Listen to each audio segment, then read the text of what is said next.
Do you think everything is bad in patriarchy, or there is silver lining also in the patriarchy?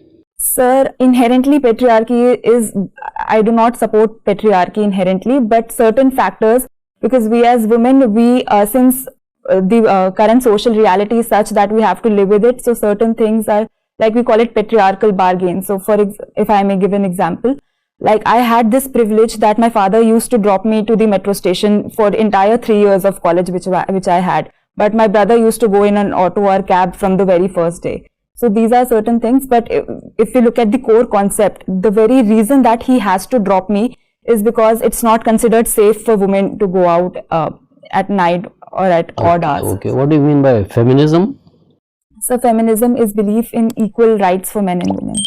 Are you a feminist? Yes, sir. Are you a feminist? Yes, sir. Or you prove it to us that you are a feminist? Sir, I am a feminist because I believe that men and women should have equal rights when it comes to work opportunities, or even when it comes to the expectations which society has. So I believe that so since I am a working person, and till now in my family no woman has worked. So I believe that in my capacity I have taken the first step to promote Okay. equality. One final question before I pass it to my colleague. What are the problems a lady officer generally faces at the workplace? Yes, sir. So the first problem which I believe is that they have to put in extra efforts to be treated at par, and even when they are putting in. Right, thank you. Aashna, you belong to Uttar Pradesh. Yes, sir. Some people believe that it is by virtue of its very size, Yes, sir. There is a talk of making India as a Hindu Rashtra. Do you agree with this? No, sir, I do not agree with this, because the identity of India is premised upon its plurality, and that is one value that we have also vouched for in the international fora: unity in diversity and the plurality. So, okay. And this will it have some impact, negative impact on the minorities in India? India becoming a Hindu Rashtra? Yes, sir, definitely it will have some impact on the minorities. One would be the element of discourse, which holds a very important place, wherein certain sections would be kept out of the discourse in order to project the image of India. So that is one problem that will emerge. Also, the minorities would feel a little distanced, which has never been the vision of the constitution makers of the country as well. Otherwise, you have all the good qualities of a civil servant. Your body language is very positive. Your communication skill is very good, and you did not get into argument with the board members. That is very important. You have to be patient while listening to the questions and try to understand the intent of the question. While answering, try to be as crisp as possible, as brief as possible. Okay. Be crisp unless and until a counter question is asked on that, and then try to be honest in your approach. Yes, sir. Don't enter into the area of guesswork. At times, it appeared to us probably you tried to enter in the area of guesswork. Then, regarding books and all that, E.M. Forster, George Orwell, if you have read it, then only you should say. Okay, yes, sir. Just for the sake of saying it, because we have also heard. Yes, sir. 1984 is there. But if I have not read it, you can simply say, yes, I have heard about that book, but I have to study it properly, because you should anticipate the moment you say yes, there will be a counter question. Can you think of any other NGO in our country which is doing a human service, giving human service in this field? Sir, NGO Sambhav is one NGO. Okay, that's wonderful. One last question from my side. Do you think India is a patriarchal society? Sir, sadly, yes. There have been instances lately where we have tried to get out of the clutches of patriarchy, but it is a deep-seated norm in the Indian society and has remained even today. that has been seen in the cases of acid attack where men take it upon their egos that the female is not reciprocating. What is the way forward? What is the solution? Do you find any solution?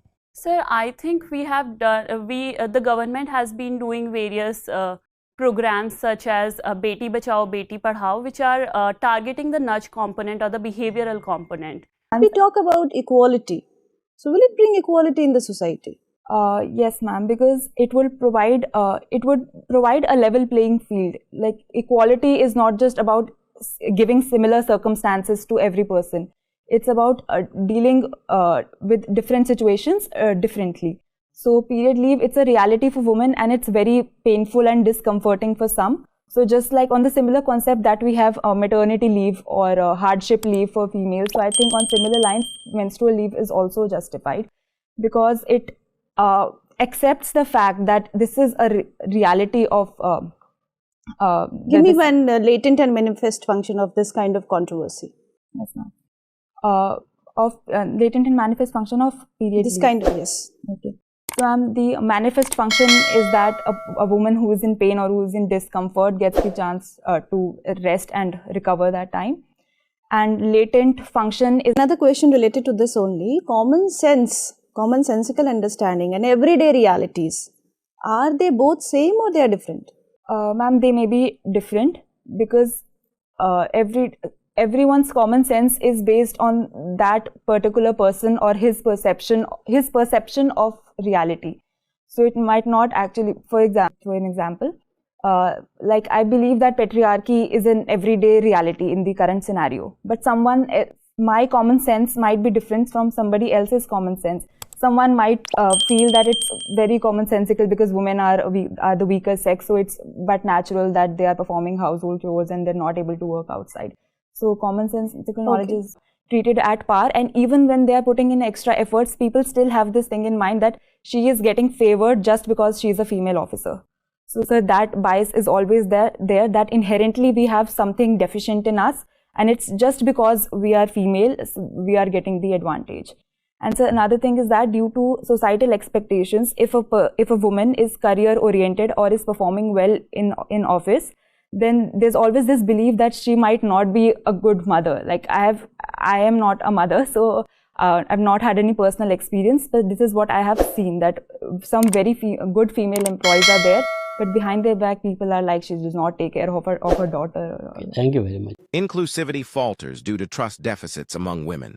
Emotional reflections expose personal vulnerabilities. Lack of faith still lingering because of the phenomena that we have seen at the local levels, such as the Sarpanch Pati syndrome. So there is a trust deficit of women in other women that needs to be taken. One would be inclusivity, another would be representation, and the substantive fight that we as a gender need to take upon.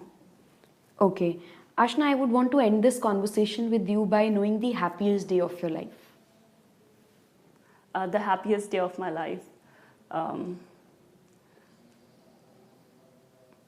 Ma'am, I am generally a very happy person, so I would need some time to recollect that. Ma'am,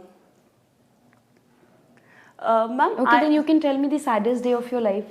I'm sure you remember that if you're a happy person. Yes, ma'am. Ma'am, the saddest day of my life was, it hasn't been a long while back. So my mother was detected with certain lumps. Tell me how multinational corporation influence the policies making in different countries. Can you give some examples? It has the bargaining power. Yes, sir. Sir, could I please take some time? Yes, why not? Yes, sir. Thank you, sir.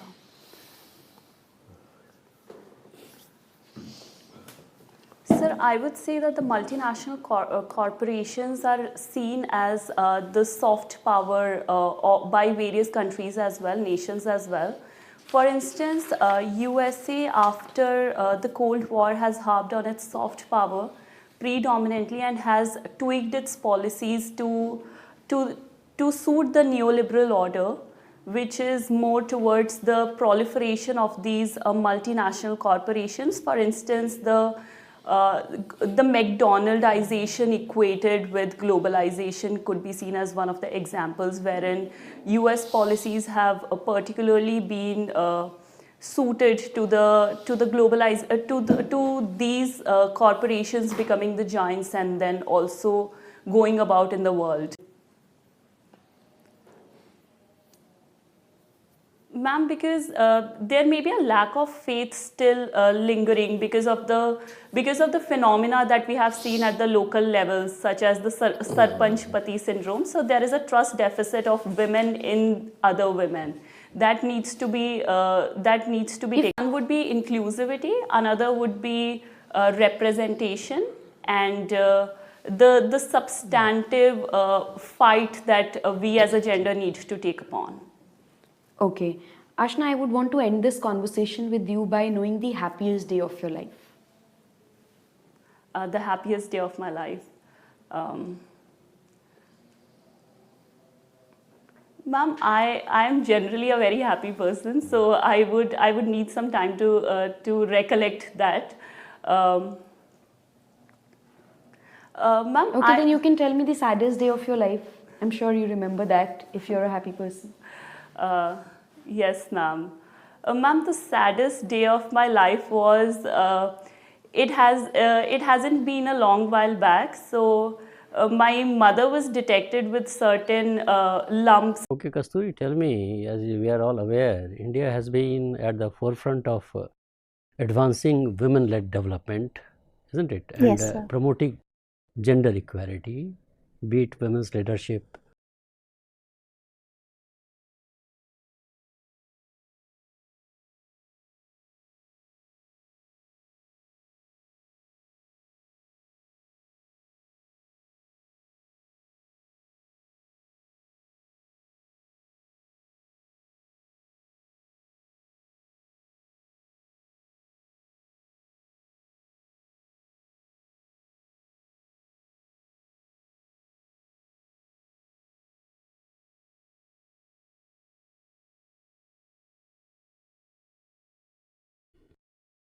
Yes, sir. I've always been interested in the social sciences, sir. I did my class 11 and 12 in the humanities stream, and after that I pursued my passion in learning English literature. But when I learned English literature, I also realized that literature is related with the society from which it stems. So now I wanted to learn about society in an objective point of view, and preparing for the exam gave me an opportunity to learn a different subject and explore society in detail, sir. So a big change that I can see is that when India became independent, the literacy rate among women was very low. It was around 10%. But when we stand at the threshold of the present day, we find that the literacy rate of women has considerably gone up, which has increased their exposure, the opportunities they get, and also regarding the workforce participation as well, sir. So that is one point regarding their education. And secondly, we also find that the health indicators of women is improving, it's coming up, sir. So regarding the human development, the women's condition has progressed, sir. What is the rationale for opting for a subject like sociology as an optional paper for the UPSC? What is India's neighborhood first policy? But why still the Kerala is called God's own country? What did the Gadgil report say about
Anthropologically speaking, do you believe that all women institutions, they enhances the sexism in the society, or do you believe that they help in eradicating it? Sir, I would say I believe they help in eradicating it by providing equal opportunity to the gender that has been historically disadvantaged. I understand it being happening in say in Pulakua or Yes. Other places, but metropolitan like ours, Yes. isn't it a place where our institution should be more gender neutral? So, sir, I would say when it was established, there was a need for women-only institutes so as to encourage women to attend them more. Also, today, even in the metropolitan cities, we see clutches of patriarchy, especially women not attending many STEM courses, how they are disadvantaged in society. Delhi is also called the rape capital. So, yes, women are disadvantaged in a lot of ways, and to provide assurance to the parents as well as assurance to the women that these spaces are exclusively for them and these spaces provide a very nurturing and a safe environment for them, I think that helps in terms of positively influencing the Indian economy. The Uttar Pradesh government's initiatives such as One District, One Product comes from the traditional art work that these tribes have been doing, and now these are commercialized. In terms of their negative influence comes the very debatable shifting cultivation, wherein the trees are felled down and they are burnt as well, contributing to the air pollution and various other related disadvantages. And what is the occupational structure generally of the tribal people? What kind of occupations they basically engage themselves? Sir, the tribal people have traditionally been the pastoralists, the hunter-gatherers, but now they have come to shifting cultivators as well, but now they have come to adapt to the modern economy.